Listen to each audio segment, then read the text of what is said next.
The widespread presence of such powerful drugs in America's schools and on its streets, when matched against rising crime and violence statistics, is one indicator that psychiatric behavior control has failed at great expense to the taxpayer. But not everyone in the field of mental health subscribes to the scam of the chemical imbalance.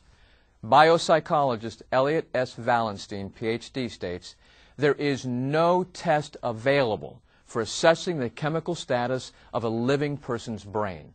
No biochemical, anatomical, or functional signs have been found that reliably distinguish the brains of mental patients." Dr. Joseph Glenmullen, a psychiatrist from Harvard, states, "Not one biochemical explanation for psychiatric conditions has been proven. Quite the contrary. In every instance where such an imbalance was thought to have been found, it was later proven false." Dr. Thomas Szasz, professor of psychiatry emeritus and author of 26 books exposing the myth and fraud of mental illness, states, "There is no blood or other biological test to ascertain the presence or the absence of a mental illness, as there is for most bodily diseases. If such a test were developed, then the condition would cease to be a mental illness and would be classified instead as a symptom of a bodily disease." Here you can see Dr. Szasz expand upon this. Now, none of those behaviors was ever a disease, and of course it's not a disease. But nor is attention deficit disorder a disease. No behavior or misbehavior is a disease or can be a disease. That's not what diseases are.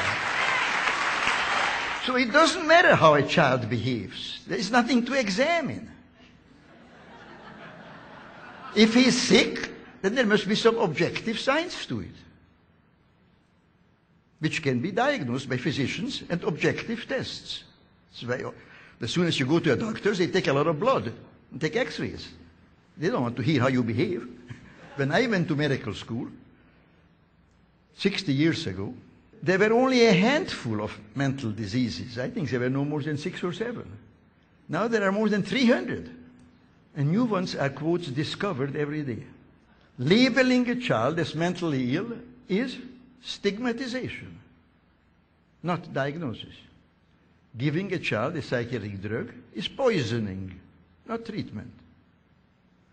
I have long maintained that the child psychiatrist is one of the most dangerous enemies, not only of children, but of adults, of all of us who care to the most precious and most vulnerable things in life. And those two things are children and liberty. And so it goes. You as parents, educators, legislators, and those in the healing professions must be more aware of the influence of psychology and psychiatry in our schools and in our society. It's been said by many that our schools are in bad shape, all too often transforming self-directed, highly motivated learners into apathetic young people who hate school.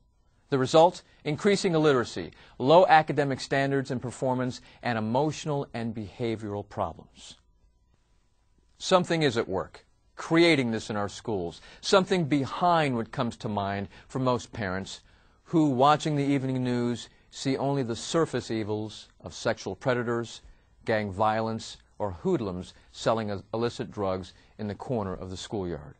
The underlying danger is biological psychiatry, the scam of the chemical imbalance, the vehicle for stigmatizing and drugging our children.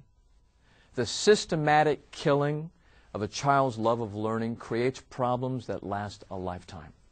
What follows are 10 reasons to sound the alarm about psychiatry and psychology in schools and in our society. Number 1, an estimated 9 million U.S. school children take psychiatric drugs today. This number represents a greater than 700% increase just in the last decade. Number 2, psychiatrists cannot document one positive long-term effect of these drugs on learning, academic performance, or social behavior.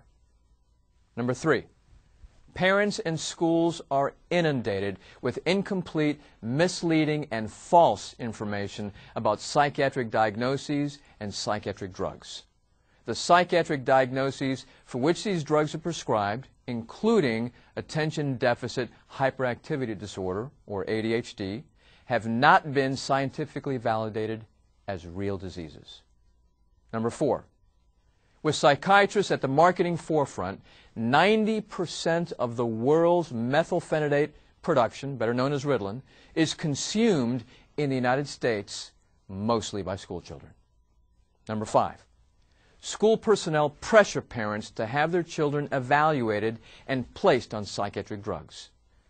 Lawmakers must clarify that this is illegal.